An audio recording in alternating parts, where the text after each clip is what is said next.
जय श्री राम दोस्तों, स्वागत है आपका मेरे YouTube चैनल पे। इस वीडियो में हम लोग राष्ट्र गौरव से रिलेटेड कुछ इंपॉर्टेंट एमसीक्यूज देखने वाले हैं। ये पार्ट 5 है। इसके पहले भी इसके पहले के 4 पार्ट में हम लोगों ने कुछ इंपॉर्टेंट एमसीक्यूज देखे थे, सिलेबस देखा था और ये देखा था कि राष्ट्र गौरव क्या होता है। ठीक है, तो अगर इसके पहले का आप लोगों ने 4 वीडियो नहीं देखा है तो जाके जरूर देखिए, ताकि आप लोग को डिटेल में पता चल सके। पिछले वीडियोस में वीडियो नंबर 4 जो था हम लोग का, उसमें हम लोगों ने देखा था 50 एमसीक्यू और उसके पहले के वीडियोस में हम लोगों ने 95 एमसीक्यू देखा था, सिलेबस और राष्ट्र गौरव क्या होता है इसके साथ। तो हम लोग इस वीडियो में 50 के आगे का एमसीक्यू देखेंगे। ठीक है, तो शुरू करते हैं। इस वीडियो का पहला एमसीक्यू है हम लोग का 51 नंबर है, जो कि सुंदरवन प्रसिद्ध है। 51 नंबर एमसीक्यू है कि सुंदरवन प्रसिद्ध है किस चीज के लिए। तो वहां पे सुंदरवन जो प्रसिद्ध है रॉयल बंगाल टाइगर्स के लिए। ठीक है, रॉयल बंगाल टाइगर्स के लिए सुंदरवन जो है प्रसिद्ध है।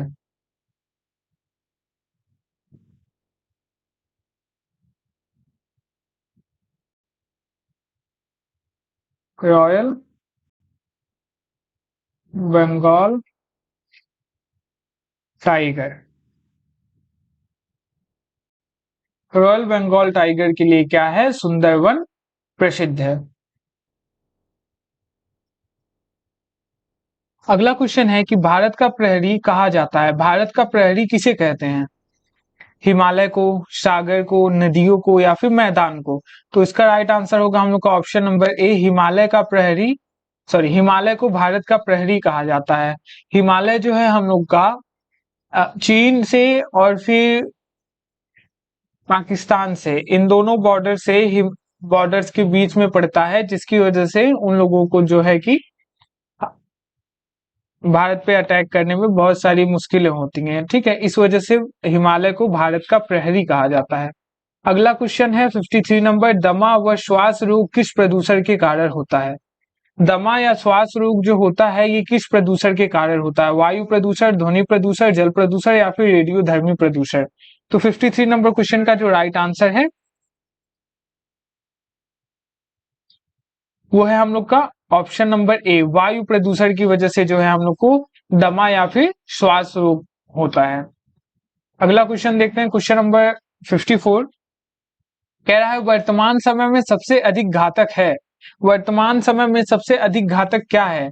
जलवायु परिवर्तन, परमाणु संकट, जंगल का कटना? तो देखिए ये तीनों चीजें जो हैं, ये तीनों चीजें इस समय हम लोग के लिए क्या है, घातक है। तो इनमें से सभी ऑप्शन नंबर डी जो है वो करेक्ट हो जाएगा।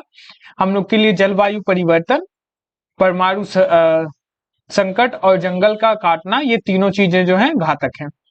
55 नंबर क्वेश्चन कह रहा है कि विटामिन डी का प्राकृतिक स्रोत है। विटामिन डी जो है इसका प्राकृतिक स्रोत क्या है? फल एवं सब्जी, तेल, खट्टे पदार्थ, सूर्य प्रकाश, सूर्य का प्रकाश? तो 55 नंबर क्वेश्चन का जो राइट आंसर है वो है ऑप्शन नंबर डी, सूर्य का प्रकाश जो है वो विटामिन डी का प्राकृतिक स्रोत है। अगला क्वेश्चन कह रहा है 56 नंबर, सर्वाधिक भूकंप कहाँ आते हैं? सर्वाधिक भूकंप जो हैं वो कहाँ आते हैं? जापान में, इराक में, भारत में या फिर इटली में? 56 नंबर क्वेश्चन का जो राइट आंसर है वो है जापान, ऑप्शन ए, जापान में सबसे ज्यादा भूकंप आते हैं। अगला क्वेश्चन देखते हैं 58 नंबर क्वेश्चन, पर्यावरण को सर्वाधिक बिगड़ता है। क्वेश्चन का मतलब है कि पर्यावरण को सबसे ज्यादा नुकसान किस चीज से होता है? कूड़ा जलाने से, मिल एवं फैक्ट्रियों से, परिवहन के साधन से या फिर इनमें से सभी? तो 58 नंबर जो क्वेश्चन है हम लोग का, इसका राइट आंसर हो जाएगा इनमें से सभी, क्योंकि कूड़ा जलाने से, फैक्ट्रियों से, मिल से या फिर जो परिवहन के साधन है, जो हम लोग व्हीकल्स वगैरह यूज करते हैं उनसे, तो इन सभी चीजों से हम लोग का पर्यावरण जो है वो दूषित होता है, खराब होता है। भारत को इंडिया किस नदी के आधार पर कहा गया है? भारत को इंडिया किस नदी के आधार पर कहा गया है? गंगा, यमुना, सिंधु या फिर सतलज? 59 नंबर क्वेश्चन का जो राइट आंसर है वो है सिंधु। सिंधु नदी की वजह से भारत का नाम इंडिया पड़ा है। ठीक है। 60 नंबर क्वेश्चन देखिए, क्षेत्रफल की दृष्टि से भारत का विश्व में कौन सा स्थान है? क्षेत्रफल की दृष्टि से भारत का विश्व में कौन सा स्थान है? ठीक है, पहला, दूसरा, चौथा या फिर सातवां? तो ऑप्शन डी जो है हम लोग का वो करेक्ट हो जाएगा, सातवां स्थान है क्षेत्रफल की दृष्टि से। ठीक है। और अगर इस समय जनसंख्या यानी पॉपुलेशन के मामले में बात करें तो भारत इस समय फर्स्ट पोजीशन पे है पॉल्यूशन के लिए, सॉरी पॉपुलेशन के लिए। अगला क्वेश्चन देखते हैं। क्वेश्चन नंबर 61 कह रहा है, देवनाम प्रियदर्शी किसका दूसरा नाम है? देवनाम प्रियदर्शी किसका दूसरा नाम है? ठीक है, तो ये नाम है सम्राट अशोक। सम्राट अशोक का दूसरा नाम है देवनाम प्रियदर्शी। ठीक है। अगला क्वेश्चन कह रहा है, इंडिका पुस्तक किसने लिखी है? इंडिका पुस्तक किसने लिखी है? तो इसका भी आंसर मैं आपको बता दे रहा हूं, ऑप्शन में नहीं है।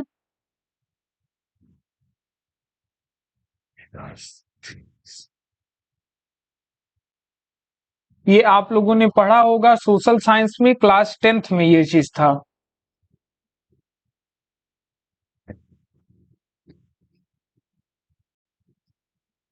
ठीक है, इंडिका पुस्तक मेगास्थनीज ने लिखी है। ठीक है। सर्वप्रथम गोत्र का उल्लेख किस वेद में मिलता है? किस वेद में सबसे पहले जो है वो गोत्र का उल्लेख किया गया था, किस वेद में? ठीक है, तो इसका राइट आंसर हम लोग का होगा 63 नंबर क्वेश्चन का, ऋग्वेद में।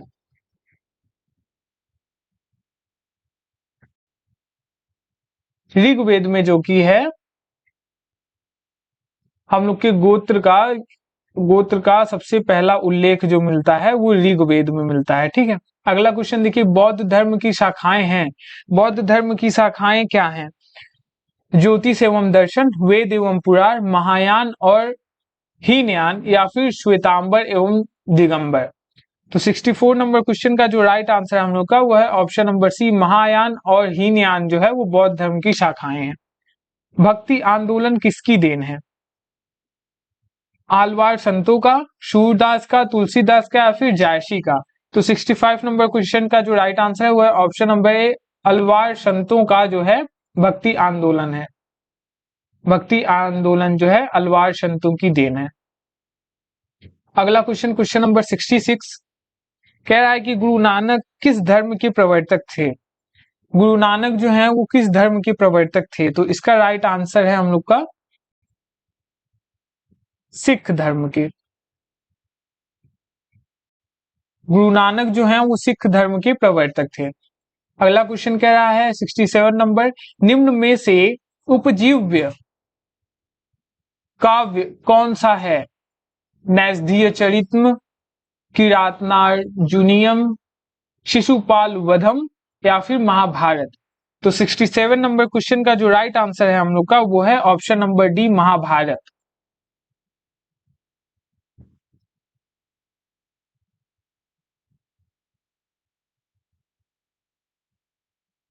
देखिए, संस्कृत साहित्य में दो आदि काव्य रामायण और महाभारत परवर्ती रचनाओं के लिए उपजीव्य काव्य हैं।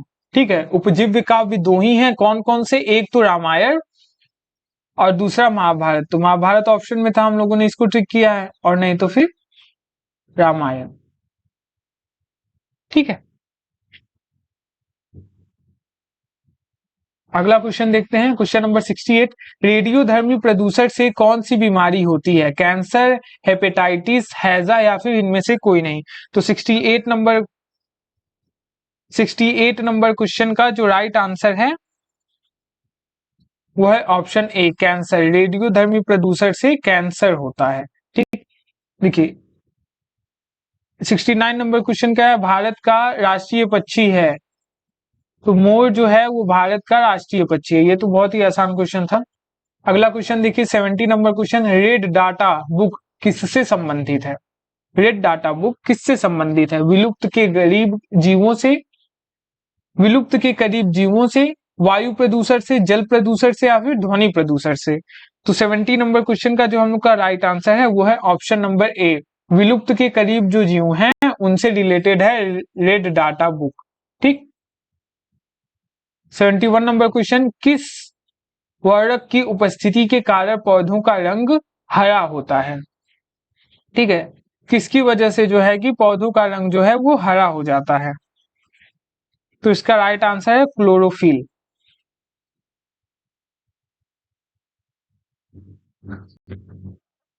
क्लोरोफिल की वजह से जो है कि पौधों का रंग हरा हो जाता है।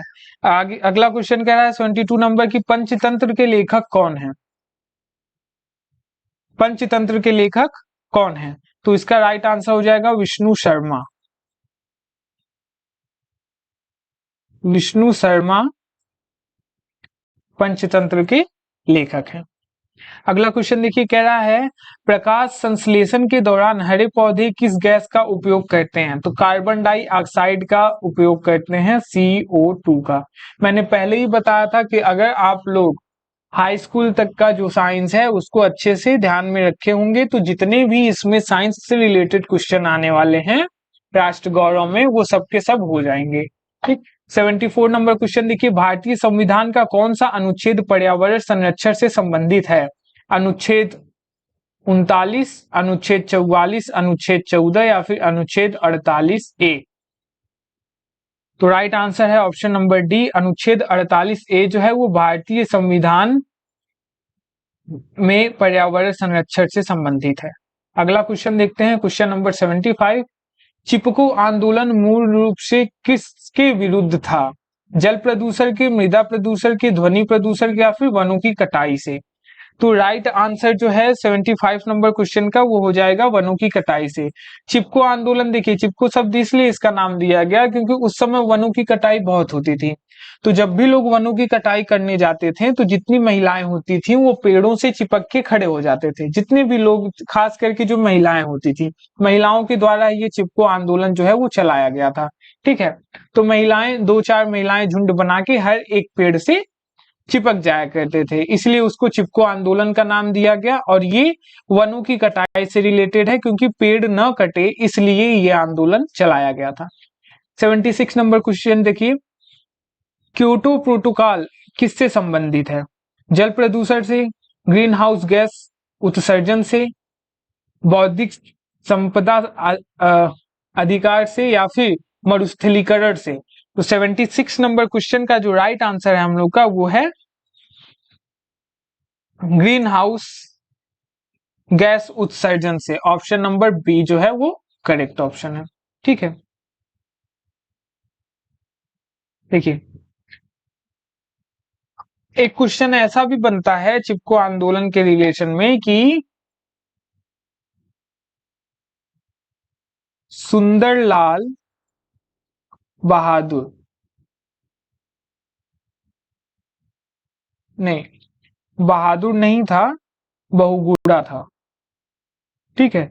सुंदरलाल बहुगुणा लिख के आता है क्वेश्चन में कि सुंदरलाल बहुगुणा किससे संबंधित हैं? ठीक है, का संबंध किससे है? तो ऑप्शन में आपको मिलेगा चिपको आंदोलन। ठीक है, तो आप लोग वही ऑप्शन करेक्ट करेंगे। इनका संबंध, जो सुंदरलाल बहुगुणा जो थे उनका संबंध था चिपको आंदोलन से। ठीक। एक क्वेश्चन ऐसा भी मिलता है, कई साल ये भी क्वेश्चन पूछे गए हैं। देखिए 77 नंबर क्वेश्चन, हवा में सबसे अधिक मात्रा में होता है, हवा में सबसे ज्यादा मात्रा में क्या पाया जाता है? तो नाइट्रोजन गैस जो है वो सबसे अधिक मात्रा में पाया जाता है। अगला क्वेश्चन देखते हैं, क्वेश्चन नंबर 78, अम्ल वर्षा में प्रमुख घटक होते हैं। अम्ल वर्षा किस किस चीजों को मिला के कराया जाता है? सल्फ्यूरिक अम्ल एवं नाइट्रिक अम्ल, सल्फ्यूरिक अम्ल एवं हाइड्रोक्लोरिक अम्ल, हाइड्रोक्लोरिक अम्ल एवं नाइट्रिक अम्ल, या इनमें से कोई नहीं? तो 78 नंबर क्वेश्चन का जो राइट आंसर है हम लोग का वो है सल्फ्यूरिक अम्ल एवं नाइट्रिक अम्ल। ऑप्शन नंबर ए जो है वो करेक्ट ऑप्शन है। अगला क्वेश्चन देखिए 79 नंबर क्वेश्चन, संविधान के किस अनुच्छेद में शिक्षा का अधिकार दिया गया है? संविधान के किस अनुच्छेद में जो है कि शिक्षा का अधिकार दिया गया है? तो इसका राइट ऑप्शन है हम लोग का ऑप्शन नंबर ए, अनुच्छेद 21A में, आर्टिकल 21 के ए में जो है शिक्षा का अधिकार दिया गया है। ठीक है, अगला क्वेश्चन देखिए, क्वेश्चन नंबर 80, धार्मिक स्वतंत्रता का अधिकार, धार्मिक स्वतंत्रता का अधिकार संविधान के निम्न में से किस अनुच्छेद में दिया गया है? अनुच्छेद 29 और 30 में, अनुच्छेद 14 से 18 में, अनुच्छेद 25 से 28 में, या फिर अनुच्छेद 19 से 22 में? तो इसका राइट आंसर है हम लोग का अनुच्छेद 25 से 28 में, ऑप्शन सी जो है वो करेक्ट है। धार्मिक स्वतंत्रता का अधिकार हम लोग को अनुच्छेद 25 से 28 में दिया गया है। अगला क्वेश्चन देखते हैं, क्वेश्चन नंबर 81, देवगढ़ के दशावतार मंदिर का निर्माण किसके समय में हुआ था?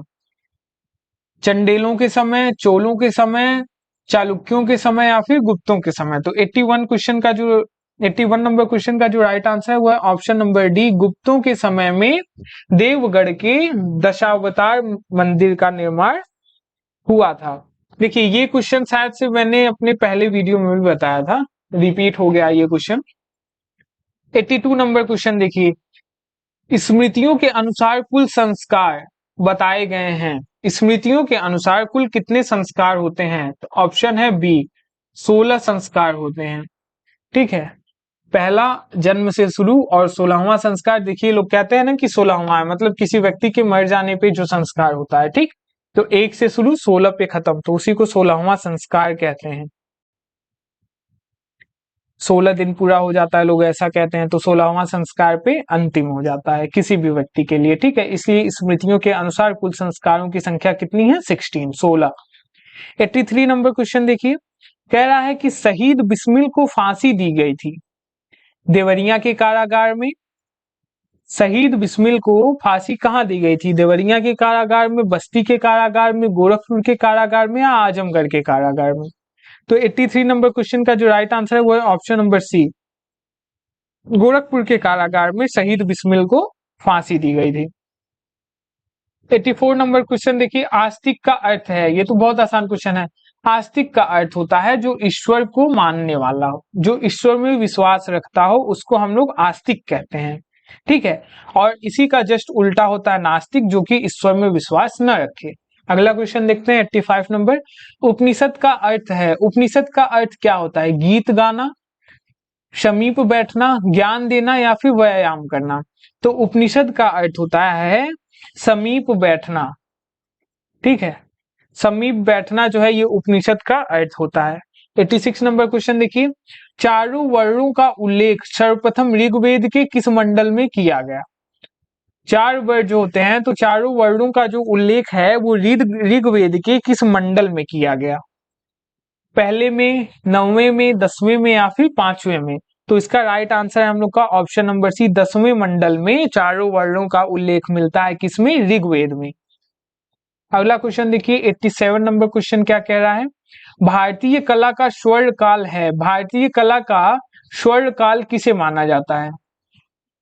भारतीय कला का स्वर्ण काल है मौर्य काल, सातवाहन काल, गुप्त काल, या फिर शुंग काल? तो इसका राइट ऑप्शन हो जाएगा हम लोग का गुप्त काल जो है वो भारतीय कला का स्वर्ण काल माना जाता है। 88 नंबर क्वेश्चन, अर्थशास्त्र में राज्य के कितने अंगों की चर्चा है? अर्थशास्त्र में राज्य के कितने अंगों के चर्चा है? तो इसका राइट आंसर है हम लोग का ऑप्शन नंबर बी, 7। देखिए ये भी क्वेश्चन रिपीट हो गया है, पहले या दूसरे पार्ट में जो है इस क्वेश्चन को भी हम लोग देखे थे। अगला क्वेश्चन 89 नंबर, किस वृक्ष या पौधे को पर्यावरण का दुश्मन कहा गया है? नीम को, तुलसी को, पीपल को, या फिर यूकेलिप्टस को? इन चारों में से किसको जो है, कौन से पौधे को या पेड़ को पर्यावरण का दुश्मन कहा गया है? तो 89 नंबर क्वेश्चन का जो हम लोग का राइट आंसर है वो है ऑप्शन नंबर डी, यूकेलिप्टस को पर्यावरण का दुश्मन कहा गया है।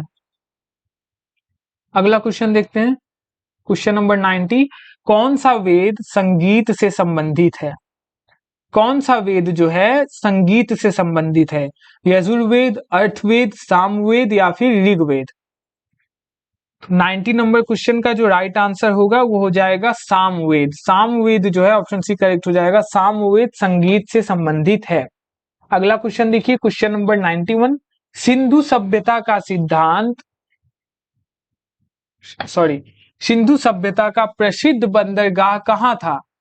रंगपुर में, रंगपुर में, कालीबंगा में, हड़प्पा में या फिर लोथल में। तो इसका जो राइट आंसर होगा 91 नंबर क्वेश्चन का, ये हो जाएगा हम लोग का लोथल में। ऑप्शन डी जो है वो करेक्ट ऑप्शन है। 92 नंबर क्वेश्चन, मिस्र की सभ्यता का विकास किस नदी के किनारे विकसित हुआ?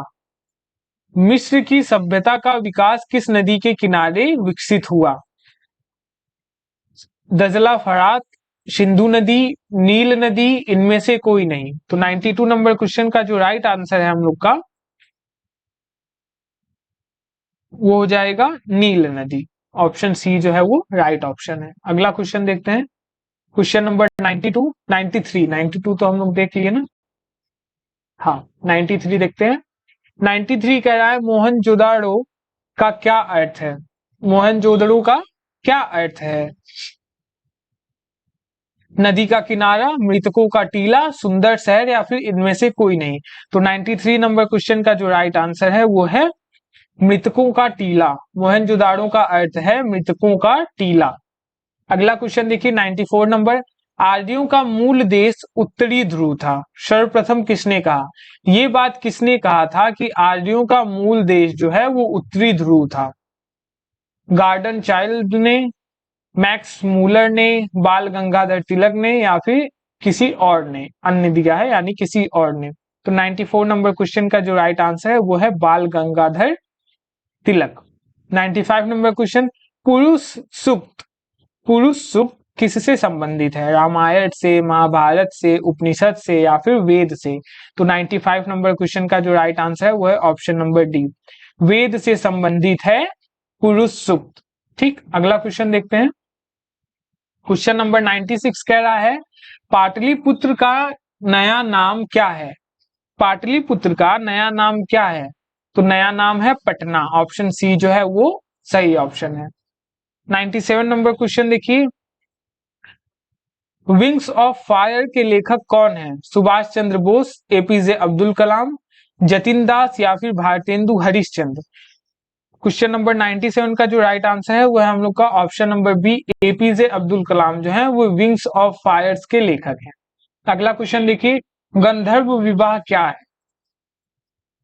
गंधर्व विवाह क्या है? कन्या से जबरदस्ती विवाह, वर कन्या द्वारा प्रेम विवाह, पिता द्वारा पुरोहित से विवाह या फिर अपहरण द्वारा विवाह? तो जो गंधर्व विवाह है वो वर कन्या द्वारा प्रेम विवाह है। ठीक है, गंधर्व विवाह को वर कन्या द्वारा प्रेम विवाह कहते हैं। अगला क्वेश्चन देखते हैं, क्वेश्चन नंबर 99 कह रहा है संस्कार का उद्देश्य था, संस्कार का उद्देश्य क्या था?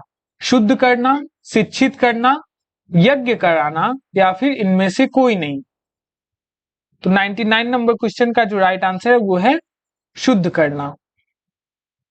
100 नंबर क्वेश्चन देखिए, वैदिक कालीन में सोम थे वायु देवता, वनस्पति देवता, ज्ञान के देवता या फिर वर्षा के देवता? तो इसका जो राइट आंसर है वो है वनस्पति के देवता। सोम क्या थे? वनस्पति के देवता थे। 101 नंबर क्वेश्चन, प्राचीन काल में विवाह कितने प्रकार के होते थे? 4, 10, 8 या फिर 16? तो इसका जो राइट आंसर है वो है ऑप्शन नंबर सी, 8। ठीक है, प्राचीन काल में विवाह 8 प्रकार से होते थे। देखिए ये इस क्वेश्चन का,